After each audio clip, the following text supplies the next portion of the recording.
What if the biggest battle of your life was never with another person, never with your job, never with your past, but with the voice inside your own head? The one that tells you you're not enough.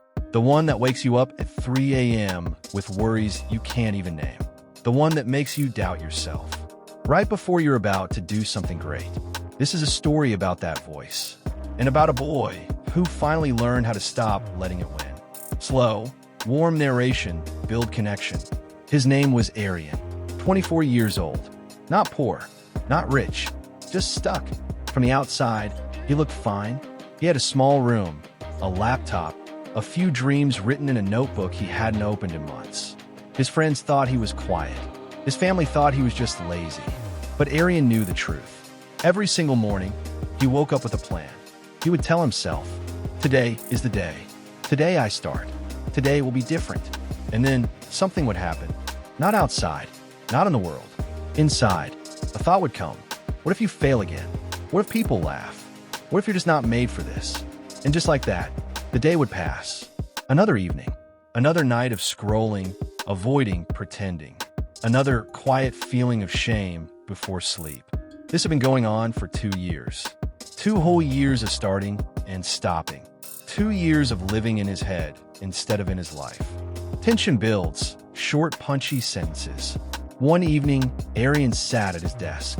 His notebook was open in front of him. He stared at the first page, written at the top, in his own handwriting. "This is the year I change everything." He had written that line 14 months ago. Nothing had changed. He closed the notebook, put it back in the drawer, and sat there in the dark. He didn't feel angry. He didn't feel sad. He felt something worse. Empty, like a phone with no charge, like a clock that had simply stopped ticking. He thought to himself, maybe I'm just not the kind of person who succeeds. Maybe discipline is for other people. Maybe I was born to watch others win. And in that moment of silence, he believed every single word. That's the most dangerous thing about self-doubt. It doesn't come as a monster. It doesn't roar. It comes quietly. It sits beside you and whispers things that sound like truth. The midterm moment, gentle, powerful. The next morning, Aryan went for a walk. He didn't know why. He just needed to get out. He ended up near an old park on the edge of the city. There was a man there. Old, maybe 65, maybe older. He was sitting on a bench, feeding birds.